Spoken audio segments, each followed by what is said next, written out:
The next storyteller, I asked her what her child lunch snack, or otherwise, it doesn't have to be in a lunch, and she said jalapeno chips. Right? Please welcome Ufasaha Yarish to the Moth stage.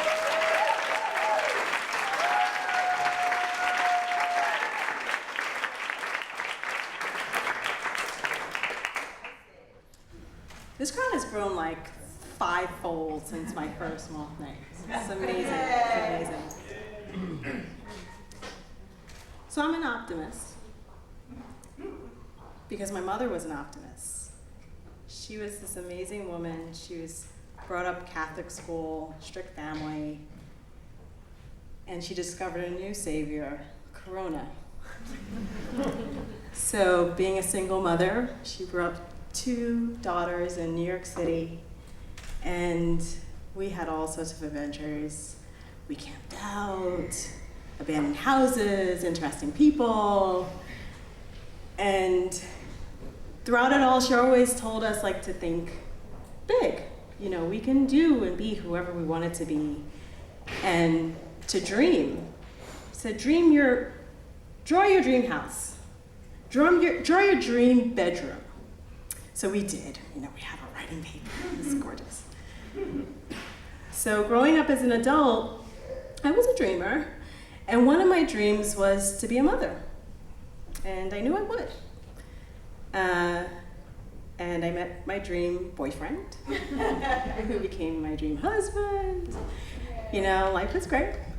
It was good. And so we were gonna try to have a baby. So here I am in Brooklyn, early 30s, we're gonna conceive, right? So approaching 2 years, we weren't pregnant yet. So I was like, no problem. We're gonna try artificial insemination. How bad can it be? Stick about yay long, stick it up there, your vagina. It's like, okay, got this. You know, annual appointment, monthly gynecologist appointment, tampons, I got this, no problem. But I left that day, you know, feeling quite violated, actually. And 2 weeks later, I got my period, like clockwork. So we're like, this is not the life we wanted. You know, this is not fun. We're gonna just enjoy being together, which we really did. And the next month, I was pregnant, the old-fashioned way. Oh, and I was so happy. It was just like joy.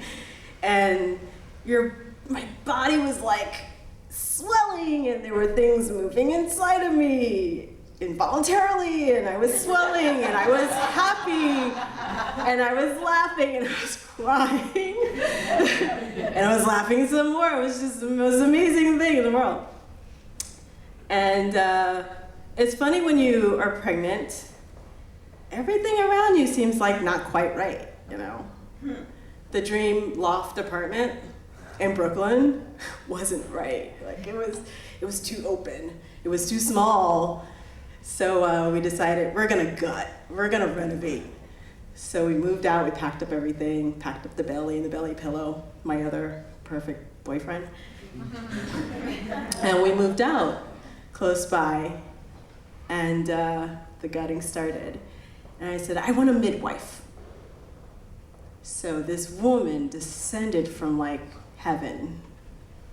And I had the doctor, but I wanted a midwife, because my sister had midwives 5 times. And she came to my house, like, for my appointment. This woman came to my house, and then she talked to me for almost an hour. And then again, I felt like this is amazing. I'm gonna have birth. I'm gonna give natural birth, to this baby. And I was having a girl, by the way. And she would make little comments like, you're carrying a little small. She's like, but okay, you're small, your husband's small, everything looks good, it's okay. Then around 35 weeks, didn't look so good. So she sent me to the hospital. Do you remember Lich? Yes, I do. So I go to Lich. So, okay, you know how they say don't shake the baby? Okay, toss that out. They put their hands on your belly and they go like this and they're shaking the baby. They're like, well, maybe she's asleep. So we're gonna wake her up. So they pump me full of apple juice. I lay there for like 3 hours. And they're like, okay, well, you can go home, but come back every week or so, and we're gonna do an ultrasound. I was like, okay. So 5-6 days went by. Midwife, Angel, she comes to me and she won't give me my examination. So I'm laying on this foreign sofa because remember we're in this alternative dream apartment. And she puts her stethoscope on and she breathes on the stethoscope and she lays it on my belly and she listens. And then she moves it again and she listens and she moves it again. And she said, I don't hear a heartbeat. She said, we're gonna have to get you to the hospital now. So she calls 911, and the ambulance comes, and she takes my hand, and she leads me down 2 flights of steps and into the back of the ambulance, like my mom would do when I was a little girl. And we get to the hospital, and they confirm that my baby girl passed away. Probably sometime in the last few days. So my midwife tells me, well, they're gonna induce labor and you're gonna give birth. So the first thought that pops into my mind is, okay, so this is a stillbirth, right? So I've seen this in movies and I've read this on books and I was like, God, that's horrific, right? That must be like the most terrible thing that could happen to a woman. But here I was, and it was happening to me, and I just processed it. I'm gonna do what I'm told. I called my husband. He didn't take it as well as I did. He comes rushing to the hospital. So after the birth, it's sort of this very surreal thing. They wash off the baby, they wrap her up, and my midwife asked me, do you want to hold the baby? And I think, well, it's the only time that I'm gonna get to hold my baby. Of course, I'm gonna hold her. So they place her in my arms, and she's soft, small, like a pillow, like a package, but she's not moving, and her eyes are closed.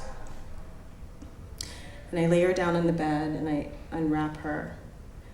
Because as a pregnant woman, you for 9 months, you imagine, do they have my fingers? What do their toes look like? Are all 10 and 10 of them there? So I did, and I looked her over. She was beautiful, straight hair, and so So Lich has this wing. It was a natural birth wing. They shut it down a couple of years before I was there, or maybe the year before. And I guess out of courtesy, they said, we're gonna put you here. You have a private room, and you'll have some sanctitude there. But I actually found it very lonely and isolating. And then after a couple of days, I went home. So after you give birth, there's a lot of blood. And what your body wants to do to stop the blood is it wants to nurse. And the nursing closes your uterus up so you don't bleed to death, right?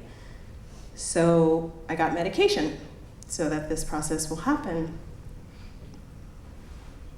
And for 2 nighs, I experienced the most excruciating cramps. And it was like, my body was just stabbing me and contorting, and it was literally punishing me. I felt literally tortured because I didn't bring this baby home. And all I could do at that point was I cried. Then I cried. I think it was the first time the tears came, and I sobbed, and I was so disappointed in myself. And James, my husband, he could just hold me and we just cry ourselves to sleep.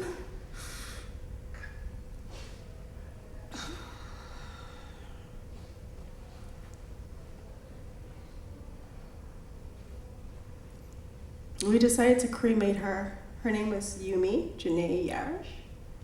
Jean Genet, who is actually a pretty sick author, actually. But it's a beautiful name, I thought.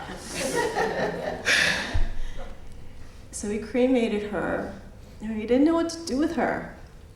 And if you don't pick out this beautiful urn to put on your mantelpiece or whatever, there's no mantelpiece in my house, they put her in a plastic box. And this black plastic box sat on our counter in our kitchen for 2 months. And I think we took pleasure in having her there. I think it was very comforting for us. And those were one of the darkest months of my life. I don't remember much of anything except for that black box on my counter. We moved back into our renovated perfect loft or whatever. And I didn't go out. It was summertime. I gave birth to her in June, so it was like beautiful outside. Brooklyn summer. I don't remember the sun shining. I don't remember who I saw or where I went. But then it came to us. We said, we're gonna go back. My mom actually lives in Hawaii now. We're gonna go to Hawaii and we're gonna put Yumi's ashes in the beach where we got married, near my mom's house. I don't remember packing. I don't remember getting, you should pick that up. It might be Corona, but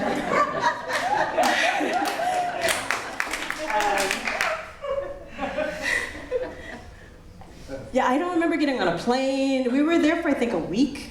I don't remember any of that to this day. But I remember. I don't either. That's my husband. I remember the day that we took her to the beach, and it was just of course hot. The sun was coming down. I remember the warm sand under my feet and between my toes. And I remember thinking, we need to swim out far enough so that her ashes won't wash back up onto the shore. And so when we put her in the water that day, I felt good. I felt like this is where she belonged, and I felt like I was gonna be okay. And I was still an optimist. And 6 months later, I was pregnant again. And 9 months later, I gave birth to a healthy, bouncing baby girl